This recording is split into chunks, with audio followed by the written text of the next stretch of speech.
প্রিয় শিক্ষার্থীবৃন্দ, শুদ্ধ প্রয়োগ অপপ্রয়োগের প্রথম পর্বে আমরা 5 প্রকার অশুদ্ধ বাক্য কিভাবে শুদ্ধ করতে হয় সেটা তোমাদের শিখিয়েছি। এই পর্বে আমরা আরো 6 প্রকারের অশুদ্ধ বাক্য কিভাবে শুদ্ধ রূপে লিখতে হয় সেই বিষয়টি দেখানোর চেষ্টা করব। প্রথমেই আমরা ষষ্ঠ যে প্রকারটি অর্থাৎ বিশেষণের ভুল প্রয়োগ কিভাবে শুদ্ধ করতে হয় সেটি আমরা শেখার চেষ্টা করব। তোমাদের নিশ্চয় মনে আছে, আমরা আগের পর্বে দেখিয়েছিলাম যে একটি বিশেষণকে কিভাবে বিশেষ্যে নিতে হয়। আমরা দেখিয়েছিলাম যে য, তা এবং ত প্রত্যয় যোগ করে একটি বিশেষণকে বিশেষ্যে রূপান্তরিত করতে হয়। ঠিক এই পর্বে আমরা দেখাবো একটি বিশেষ্যকে কিভাবে বিশেষণে নিতে হবে। বিশেষ্যকে এটা হচ্ছে বিশেষণকে বিশেষ্যে নেওয়ার জন্য যে শব্দাংশ যুক্ত করতে হয় সেগুলো। এবার আমরা দেখাবো একটি বিশেষ্যকে কিভাবে বিশেষণে রূপান্তরিত করতে হয়। বিশেষ্যকে বিশেষণে রূপান্তরিত করতে যে শব্দাংশগুলো যুক্ত করতে হয় সেগুলো হলো ই, ইক, ইত, ইয় এবং এগুলো তো আছে, আরো অনেক কিছু যুক্ত করেও আমরা একটি বিশেষ্যকে বিশেষণে নিতে পারবো বা একটি নাউনকে অ্যাডজেক্টিভে নিতে পারবো। এগুলো হচ্ছে প্রত্যয়। এছাড়াও আমরা একটি উপসর্গ যোগ করেও বিশেষ্যকে বিশেষণে রূপান্তরিত করতে পারবো। আমরা দৃষ্টান্ত দেখালে তোমরা বিষয়টি আরো পরিষ্কার হবে। দেখো, ই প্রত্যয়টি যুক্ত করে কিভাবে আমরা একটি বিশেষ্যকে বিশেষণে পরিণত করতে পারি। দেখো, মনে করো গোলাপ শব্দটি, আমি লিখলাম গোলাপ। গোলাপের সাথে যখন আমরা একটি ই প্রত্যয় যোগ করব তখন হয়ে যাবে সেটি গোলাপি। আকাশের সাথে যদি যুক্ত করি তাহলে হবে আকাশী। এভাবে হচ্ছে আমরা একটি নাউনকে অ্যাডজেক্টিভ বা বিশেষ্যকে বিশেষণে রূপান্তরিত করতে পারি। ইক প্রত্যয় যুক্ত করে কিভাবে হয় সেটি মনে করো, আমি লিখলাম সাহিত্যিক। এই সাহিত্যিক শব্দটা কিভাবে হলো? সাহিত্য যোগ ইক, অর্থাৎ ইক প্রত্যয় যুক্ত করার ফলে আমার সাহিত্য শব্দটা বিশেষণ হয়ে কি হলো? সাহিত্যিক। লিখলাম পরিভাষা যোগ ইক, কি হলো? পারিভাষিক।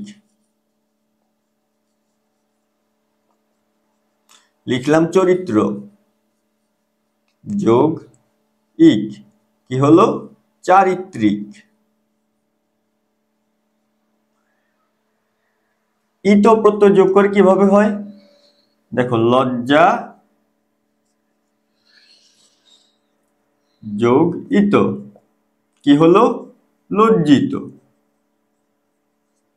লিখলাম শঙ্কা যোগ ইত, তাহলে কি হলো? শঙ্কিত। এবার দেখাবো ইয় প্রত্যয় যোগ করে কিভাবে একটি বিশেষ্যকে বিশেষণে নিতে হয়। মনে করো আমি লিখলাম জাত, জাতের সাথে লিখলাম ইয়, তাহলে কি হলো? জাতীয়। লিখলাম ভারত, সাথে লিখলাম ইয়, কি হলো? ভারতীয়। তাহলে আমরা দেখালাম ই প্রত্যয়, ইক প্রত্যয়, ইত প্রত্যয় এবং ইয় প্রত্যয় যোগ করে কিভাবে একটি বিশেষ্যকে বিশেষণে রূপান্তরিত করতে হয়। এগুলো আমরা দেখালাম প্রত্যয় থেকে। এবার আমরা এবার আমরা উপসর্গ থেকে একটি স্ব উপসর্গ যুক্ত হয়ে কিভাবে একটি বিশেষ্য বিশেষণে পরিণত হয় সেটা আমরা দেখাবো। আমরা লজ্জা শব্দটি দেখি।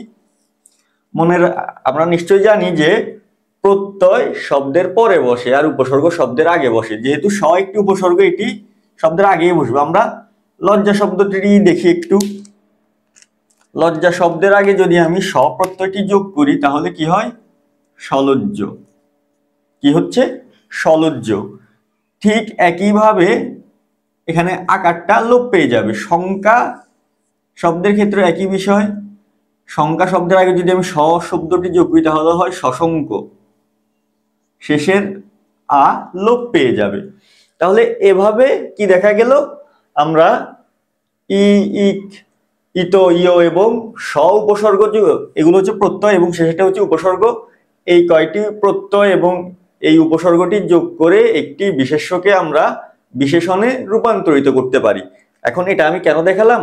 এটা দেখালাম যে অনেক সময় বিশেষণে তো আমি দেখালাম যে বিশেষণে প্রত্যয় থাকে কিংবা উপসর্গ থাকে, কিন্তু অনেক সময় ভুল প্রয়োগটা এভাবে হয় যে বিশেষণ করা একটি বাক্য অর্থাৎ প্রত্যয় বা উপসর্গ যুক্ত রয়েছে যে শব্দটিতে, সেই শব্দটির সাথে আবার নতুন করে প্রত্যয় বা উপসর্গ যোগ করা হয়, ফলে শব্দটি ভুল হয়ে যায়।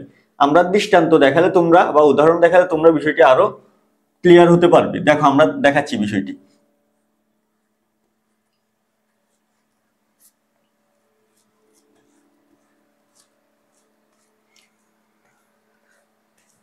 আমি আবার একটু রিপিট করছি। আমরা বললাম কি যে বিশেষ্য থেকে বিশেষণে নিতে কয়েকটি প্রত্যয় কিংবা উপসর্গ যুক্ত করতে হয়। যদি একটি শব্দ বিশেষণে অলরেডি আছে, থাকার পরও যদি অতিরিক্ত প্রত্যয় বা উপসর্গ যোগ করা হয় তখন সেটি ভুল প্রয়োগ হয়। যেমন আমি একটু আগে যে উদাহরণটি দেখালাম সেটা হচ্ছে সলজ্জ। সলজ্জ, অনেকেই এই বাক্যটিকে ভুলভাবে লেখেন এভাবে, সলজ্জিত, দুঃখিত, এই শব্দটিকে সলজ্জিত। তাহলে দেখো এখানে আমার এই মূল শব্দটা হচ্ছে লজ্জা, মূল শব্দটা হচ্ছে লজ্জা। এখন এই লজ্জা শব্দের সাথে আমি যদি ইত প্রত্যয় যোগ করি তাহলে হয় লজ্জিত। লজ্জিত, তার মানে আমি একবার প্রত্যয় যোগ করে ফেলেছি, এটা হচ্ছে ইত প্রত্যয়। এখন যদি আবার আগে একটি স উপসর্গ যোগ করি অর্থাৎ দুবার হয়ে গেল, তাহলে দুবার লেখা যাবে না। প্রত্যয় অথবা উপসর্গ একবারই লিখতে হবে, একবারই যোগ করতে হবে, একবারই যোগ করে বিশেষ্য থেকে বিশেষণে নিতে হবে। একাধিকবার যোগ করলে সেটি ভুল হয়ে যাবে। এই যে আমি এখানে লিখলাম কি সলজ্জিত, সলজ্জিত ভুল হওয়ার কারণ কি? কারণ ইত প্রত্যয় অলরেডি আছে, অতএব আমাকে আরেকটি উপসর্গ যোগ করে এটাকে বিশেষণ বোঝানোর দরকার নেই, তাহলে আমার ভুল হয়ে যাবে। একটাই লিখতে হবে, কি লিখতে হবে? লজ্জিত অথবা সলজ্জ। ঠিক একইভাবে যদি আমরা দেখাই যে পরীক্ষায় যেগুলো উদাহরণ হিসেবে বেশি আসে সেগুলো থেকেই আমি দেখাচ্ছি। মনে করো যে শঙ্কা যোগ ইত কি হলো? শঙ্কিত।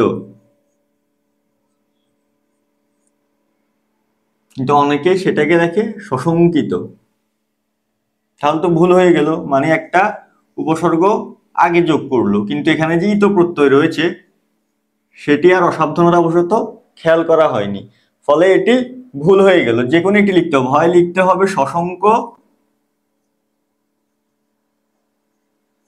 না হলে লিখতে হবে শঙ্কিত। এই দুটির যে কোনো একটি লিখতে হবে। একই সময়ে যখন দুটি লেখা হবে তখন সেটি ভুল হয়ে যাবে।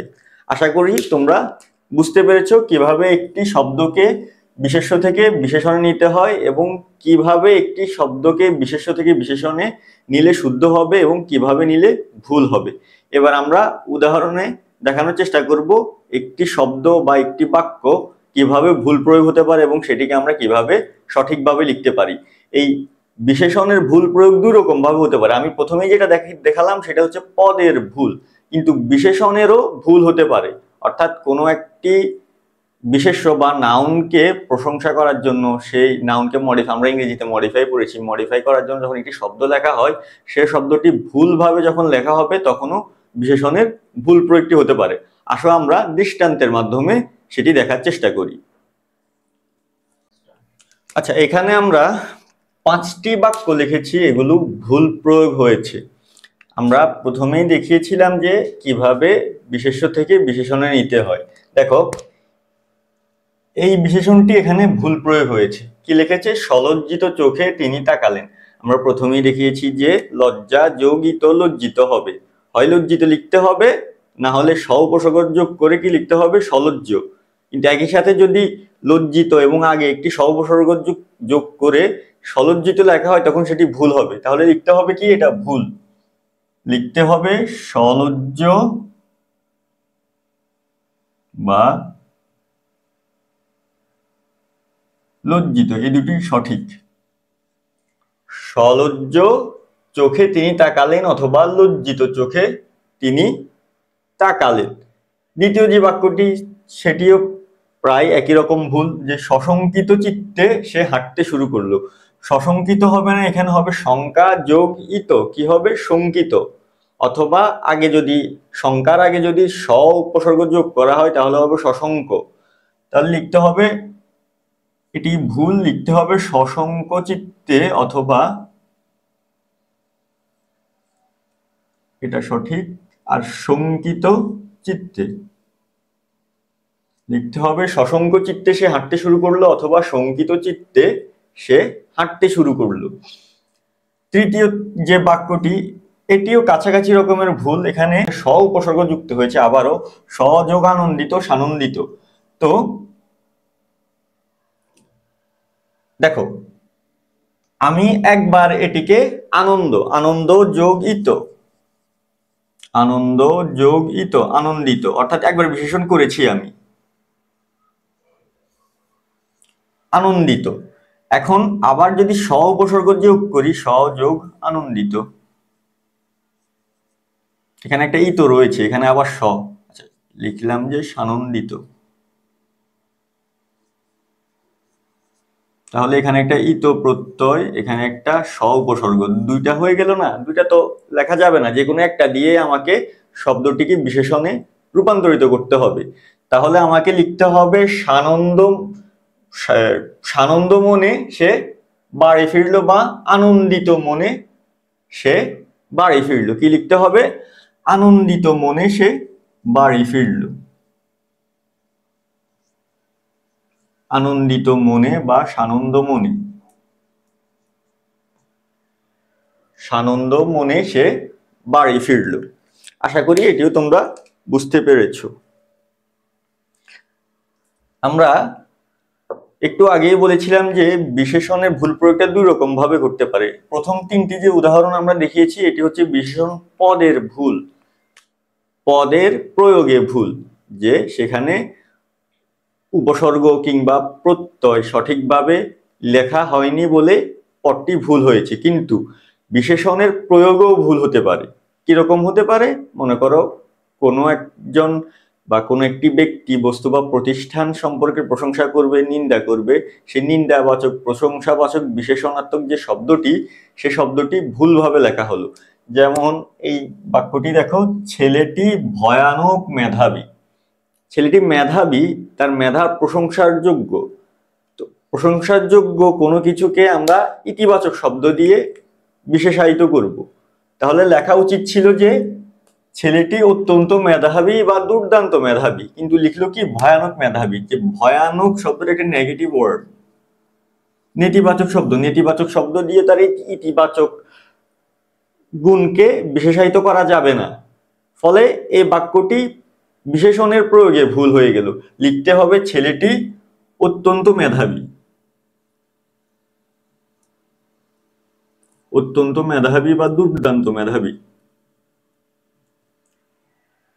একটি ইতিবাচক বিশেষণ যোগ করে শব্দটি সম্পূর্ণ করতে হবে। তাহলে আমরা কি লিখব? ছেলেটি অত্যন্ত মেধাবী বা দুর্দান্ত মেধাবী। এবার দেখো পঞ্চম বাক্যটিও একই রকমের ভুল করা হয়েছে। লিখেছে কি বঙ্কিমচন্দ্রের ভয়ঙ্কর প্রতিভা ছিল। প্রতিভাটা কি? প্রতিভাটা হচ্ছে কাল, কালের সাথে যার সাথে যায় না সে নতুন কালের সৃষ্টি করে। প্রতিভাটা হচ্ছে যে যে কালে যেটি চলছে সে কালের চেয়ে অগ্রবর্তী, কালের চেয়ে এগিয়ে, অর্থাৎ সে নিজে একটা নতুন কালের সৃষ্টি করে, নতুন যুগের সৃষ্টি করে। প্রতিভা সবার থাকে না, গুটি কয়েকের প্রতিভা থাকে। রবীন্দ্রনাথের ছিল, বঙ্কিমচন্দ্রের ছিল, মাইকেল মধুসূদন দত্তের ছিল, এরকম প্রতিভা সবার থাকে না। তো বঙ্কিমচন্দ্রের যে প্রতিভাটা আছে এই প্রতিভাটা ইতিবাচক, এটাকে বিশেষায়িত করা হয়েছে একটি নেতিবাচক শব্দ দিয়ে।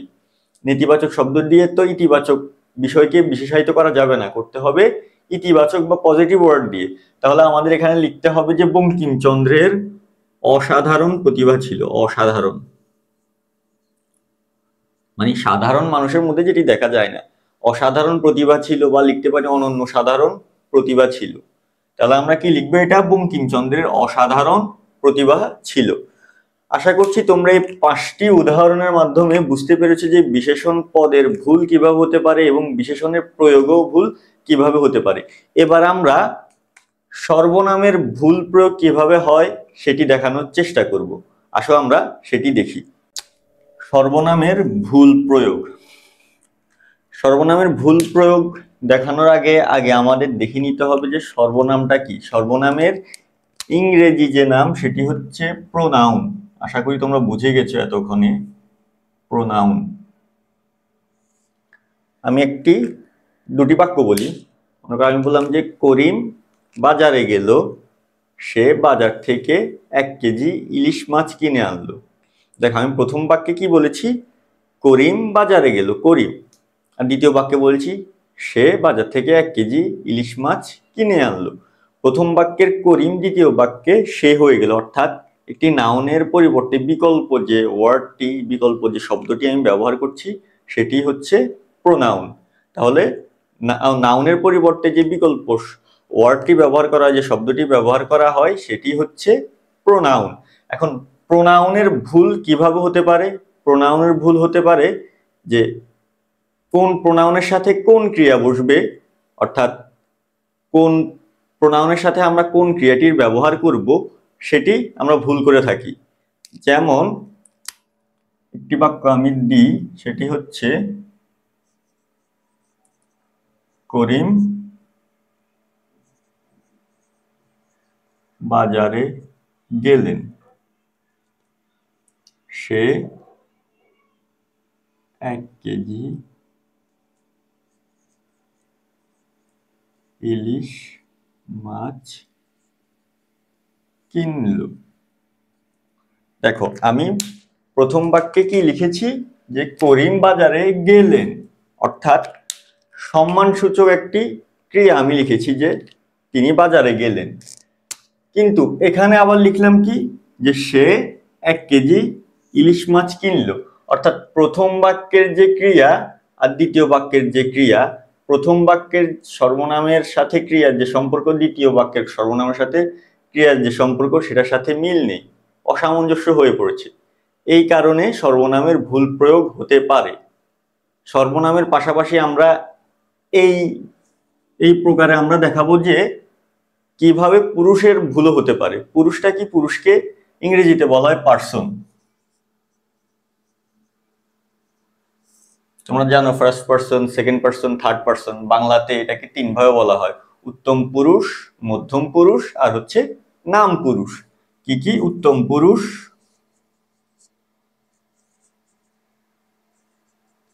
মধ্যম পুরুষ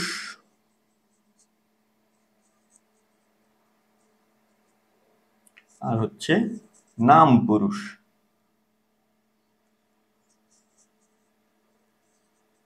উত্তম পুরুষ কি? উত্তম পুরুষ হচ্ছে আমি,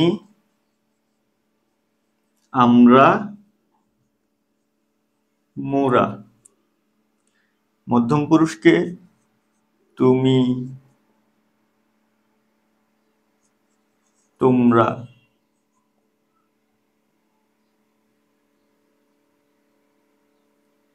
তোমাদের ইত্যাদি। আর নাম পুরুষ হচ্ছে যে কোনো কিছু হতে পারে: রহিম, করিম, সে, তিনি, তারা ইত্যাদি।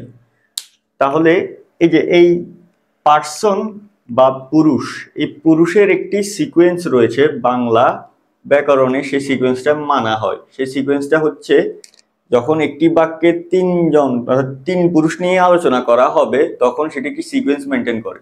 সেটি হচ্ছে 3, 2, 1, 321। এটা মনে রেখো, 3, 2, 1। প্রথমে নাম পুরুষ লেখা হবে, তারপর মধ্যম পুরুষ, তারপর হচ্ছে উত্তম পুরুষ।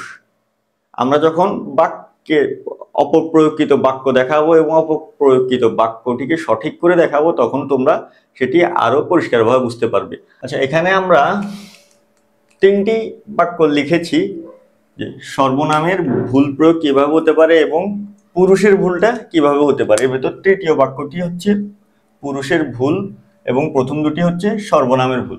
দেখো, প্রথম বাক্যটিতে আমরা কি লিখেছি? সে সভায় উপস্থিত ছিলেন। দেখো, ছিলেন ক্রিয়াটা তো আমরা সম্মান অর্থে ব্যবহার করি। আমরা কি বলেছি যে যখন সে বসবে তখন ক্রিয়াপদ হবে ছিল, আর যখন তিনি থাকবে তখন হবে ছিলেন। তাহলে এই বাক্যে ভুলটা হচ্ছে যে তিনি সভায় উপস্থিত ছিলেন, এটা লিখতে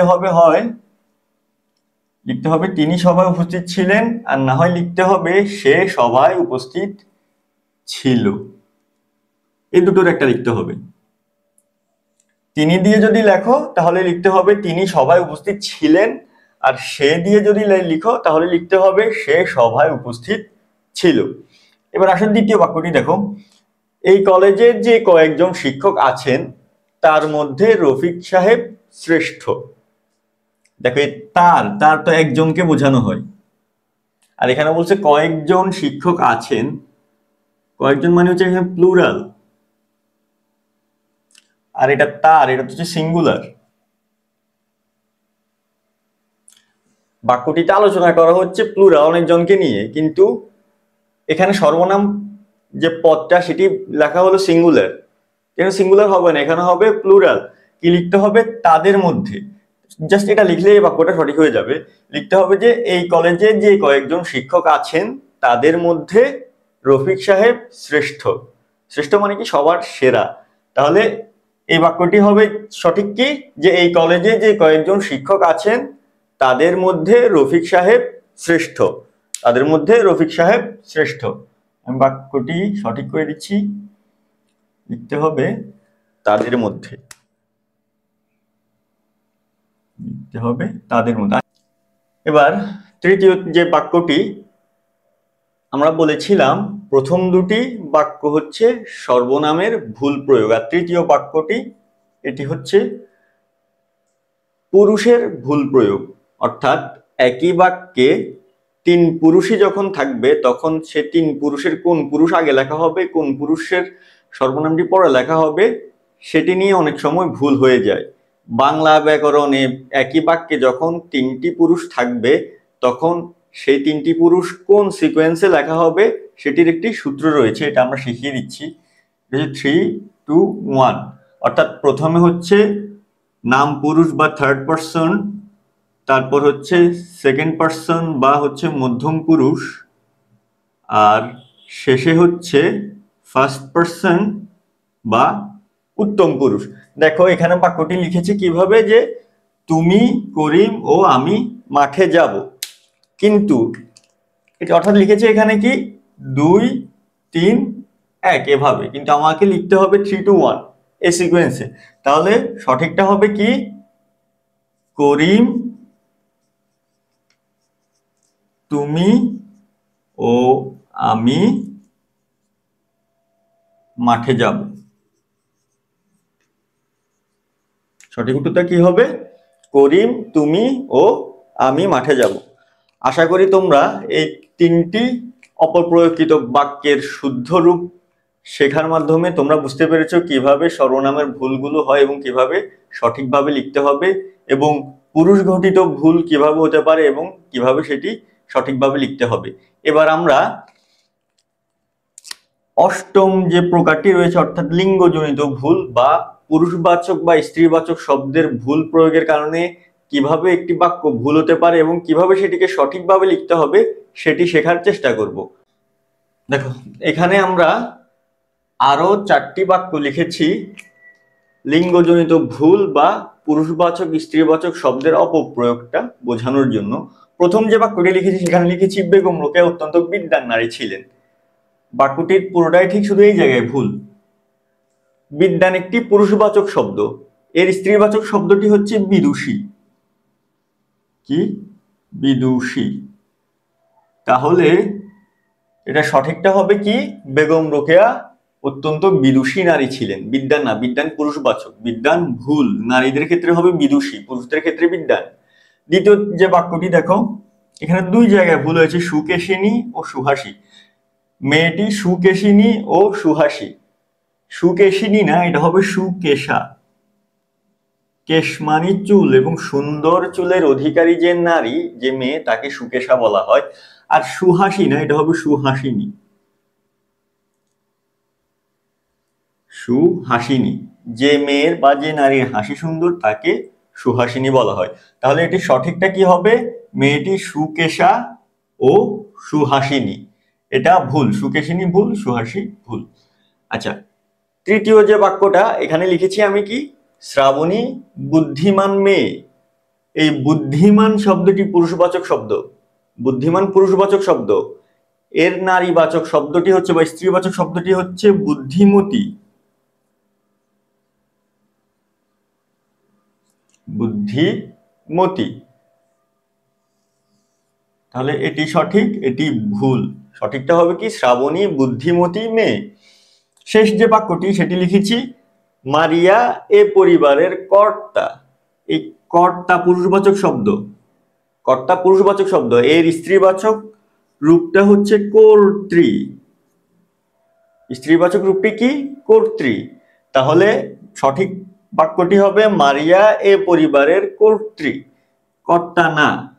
আশা করি তোমরা উদাহরণগুলোর মাধ্যমে বুঝতে পেরেছো কিভাবে একটি বাক্য স্ত্রীবাচক এবং পুরুষবাচক শব্দের ভুল প্রয়োগের কারণে অশুদ্ধ হতে পারে এবং কিভাবে সেটিকে আমরা শুদ্ধভাবে লিখতে পারবো। এবার আমরা সাধু ও চলিত রীতির মিশ্রণে যে বাক্যগুলো ভুল হয় সেটির দৃষ্টান্ত দেখাবো। সাধু ও চলিত রীতির মিশ্রণকে আরেকটি নামে উল্লেখ করা হয়, সেটি হচ্ছে গুরুচণ্ডালী দোষ।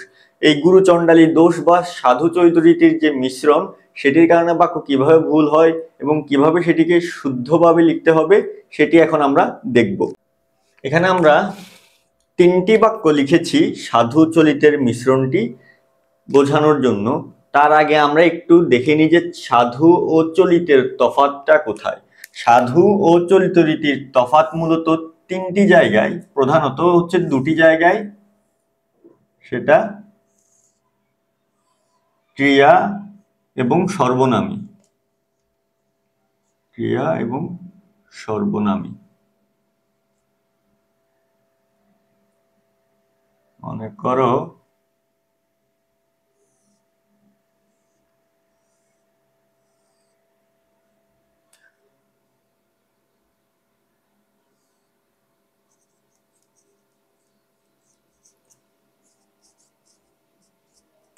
এখানে যদি লেখা হয় চলিতেছে,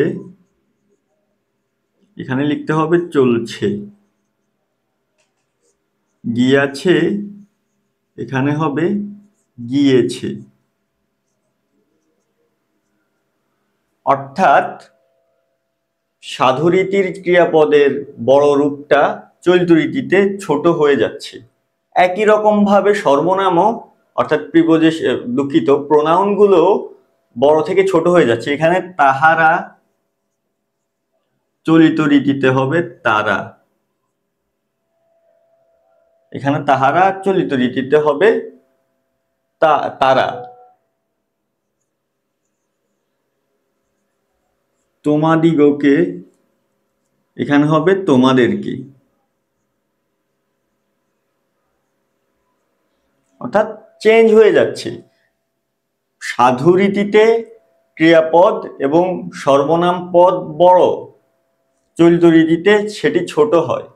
আমরা যেহেতু প্রমিত বাংলা বানানের নিয়ম এবং প্রমিত বাংলা ব্যাকরণের নিয়ম মেনেই বাক্য শুদ্ধ করব, সেহেতু আমাদেরকে চলিত রীতিটাই হচ্ছে মেনে নিতে হবে। চলিত রীতি মেনেই আমাদেরকে বাক্যগুলো শুদ্ধ রূপে লিখতে হবে। আর একটি ক্ষেত্রে সাধু ও চলিতের ভিতর তফাৎ হয়ে থাকে, সেটি হচ্ছে অনুসর্গ।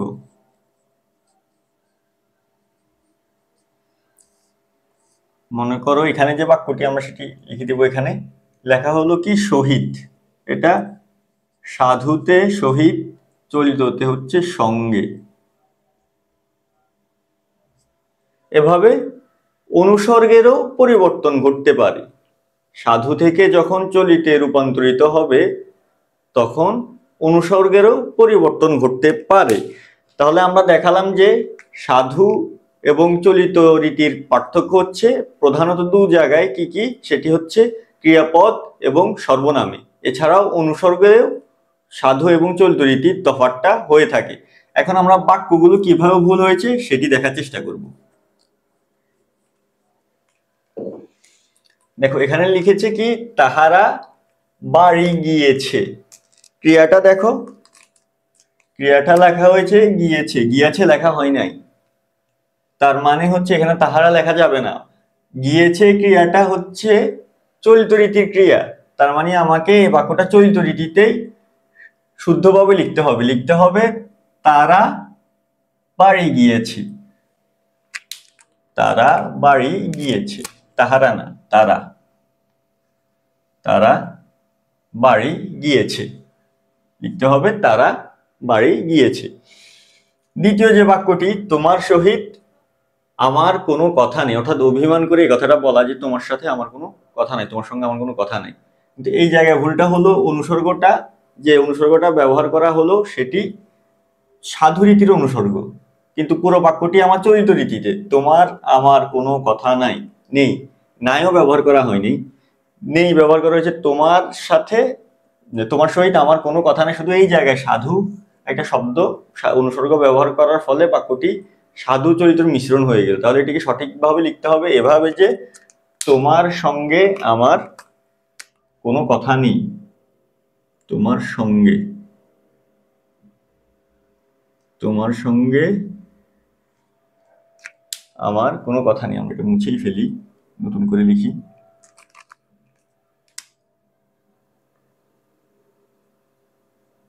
তোমার সঙ্গে আমার কোনো কথা নেই।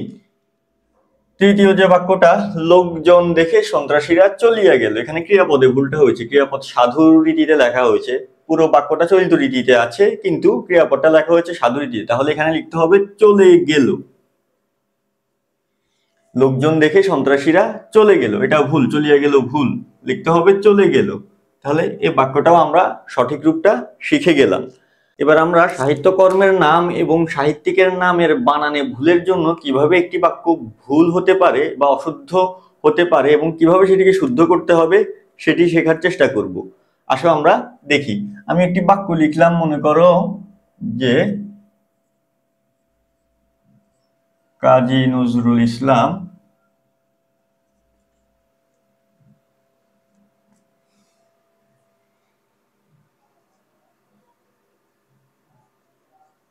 অগ্নিবীণা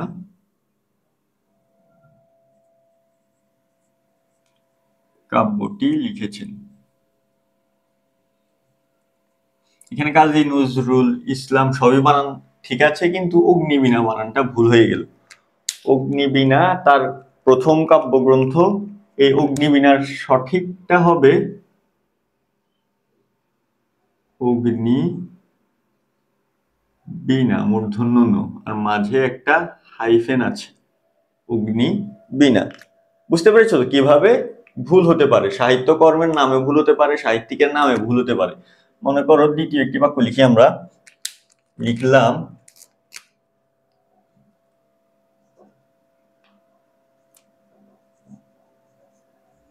রবীন্দ্রনাথ ঠাকুরের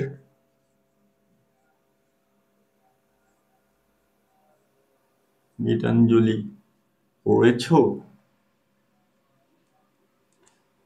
প্রশ্নবোধক বাক্য লিখলাম। এখানে রবীন্দ্রনাথের নাম ঠিক আছে, কিন্তু গীতাঞ্জলি বানানটা ভুল হয়েছে। গীতাঞ্জলির সঠিকটা হবে কি?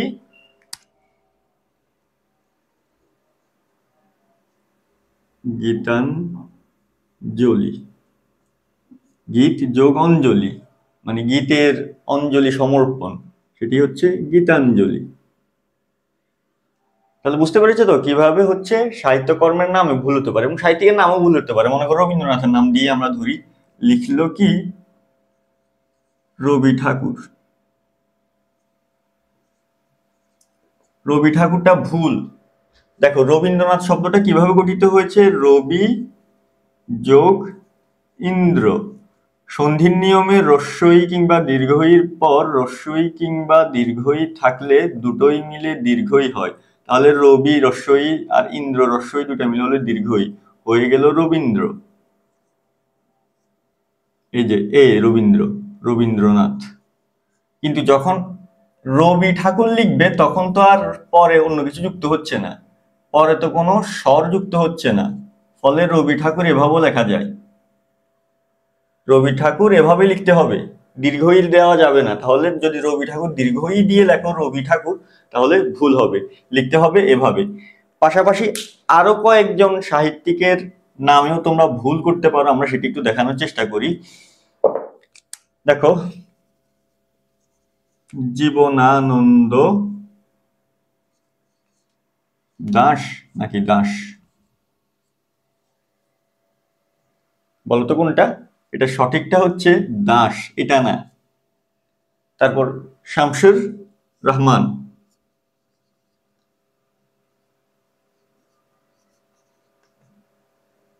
শামসুর রহমান, শামসুর রহমান, রহমান না, শামসুর রহমান না, শামসুর রহমান। মনে থাকবে তো? আচ্ছা,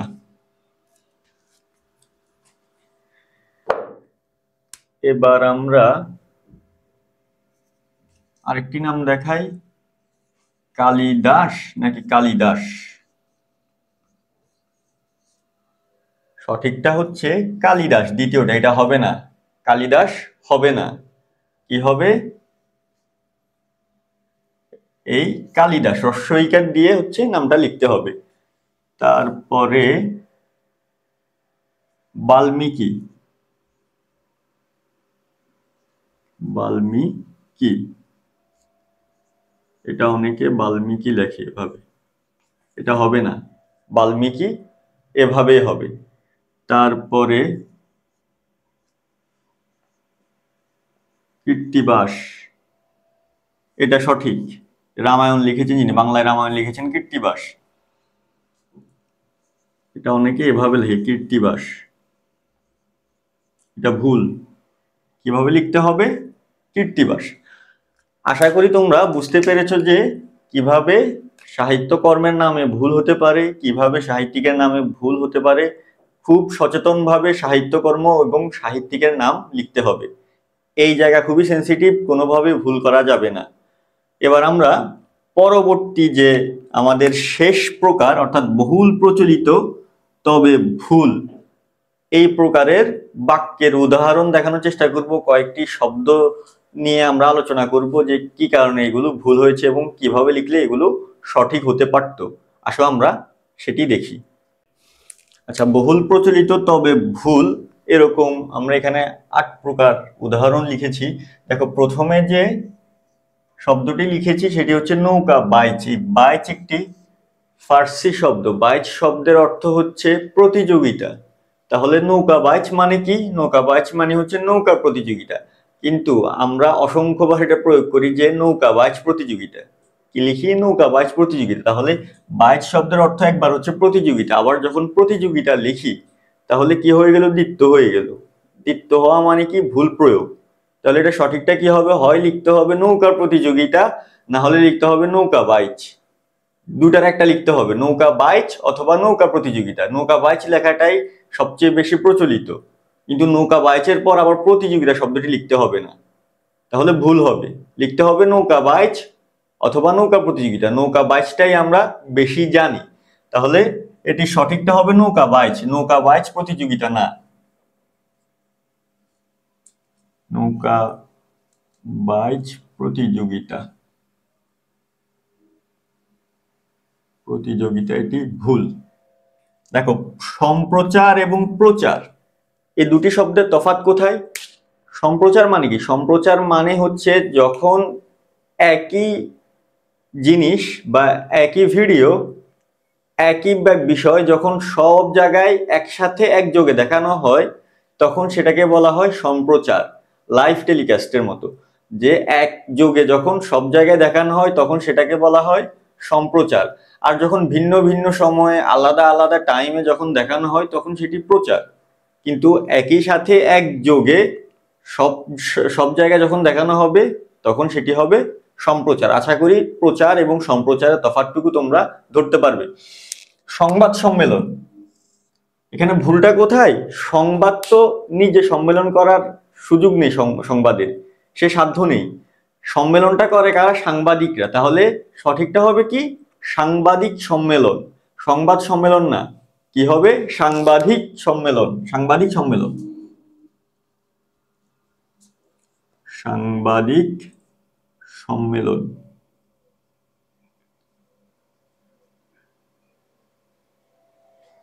আচ্ছা, পরের যে অংশটা সেটি হচ্ছে সম্ভাবনা আশঙ্কা। যখন কোনো একটা বিষয়ের ইতিবাচক বা ভালো কোনো দিক নিয়ে আলোচনা করা হবে তখন সম্ভাবনা শব্দটি ব্যবহার করতে হবে। যেমন আমি বললাম আগামীকাল বাবা আসার সম্ভাবনা রয়েছে। বাবা মনে করো বিদেশ থেকে অনেক বছর পর তিনি আসবেন, তাহলে তার আসাটা একটা সুখবর, ভালো জিনিস, ইতিবাচক। তাহলে আমি বলবো যে আগামীকাল বাবা আসার সম্ভাবনা রয়েছে। আগামীকাল বাবা আসার আশঙ্কা রয়েছে এটা কখন বলবো? যখন আমি কোনো খারাপ কাজ করলাম, করার পর বাবা আমাকে মারধর করতে আসবেন, তখন যদি আমি বলি তখন সেটা বাবা আসার আশঙ্কা রয়েছে সেটা বলতে পারি। কিন্তু নর্মালি আমি এটা বলতে পারবো না যে বাবা আসার আশঙ্কা রয়েছে। ইতিবাচক অর্থে আমাকে বলতে হবে সম্ভাবনা, আর নেতিবাচক অর্থে বলতে হবে আশঙ্কা। মনে করো বর্ষার সময় বন্যা হয়, যে অতি বৃষ্টি হচ্ছে, বন্যা হওয়ার আশঙ্কা রয়েছে, যে নেতিবাচক অর্থে। কিংবা বর্ষার সময় মৌসুমী বায়ুর প্রভাবে ঘূর্ণিঝড় হচ্ছে, ঘূর্ণিঝড় হওয়ার আশঙ্কা রয়েছে, করোনা হওয়ার আশঙ্কা রয়েছে, আগামী কিছুদিনের মধ্যে তিনি হসপিটাল থেকে রিলিজ হওয়ার সম্ভাবনা রয়েছে। পজিটিভ অর্থে সম্ভাবনা, নেগেটিভ অর্থে আশঙ্কা শব্দটি লিখতে হবে। অনেক সময় আমরা নেগেটিভ অর্থেও সম্ভাবনা শব্দটি লিখে ফেলি, এটা করা যাবে না। লিখতে হবে পজিটিভ অর্থে সম্ভাবনা, নেগেটিভ অর্থে আশঙ্কা। পরের যে অংশটা আমরা লিখলাম যে প্রাতঃভ্রমণ নাকি প্রাতর্ভ্রমণ, এটি সন্ধি গঠিতে একটু ভুল হয়েছে। প্রাত, এখানে একটা বিসর্গ যোগ ভ্রমণ, এই বিসর্গ র জাতীয় বিসর্গ, স জাতীয় বিসর্গ, এই বিসর্গটা ভয়ের উপর রেফ রূপে বসে যাবে, হয়ে যাবে প্রাতর্ভ্রমণ, প্রাতর্ভ্রমণ। কিন্তু এখনো অনেকে প্রাতঃভ্রমণ লেখে, এটা ভুল, লিখতে হবে প্রাতর্ভ্রমণ। কি লিখতে হবে? প্রাতর্ভ্রমণ। সমসাময়িক নাকি সামসাময়িক, এটা সঠিকটা হবে সামসাময়িক। সমসাময়িক অনেকেই লিখে থাকেন, কিন্তু এটা সঠিক রূপটা হবে সমসাময়িক। বাংলা একাডেমির যে অভিধান, সে অভিধানেও এটা লেখা আছে সমসাময়িক।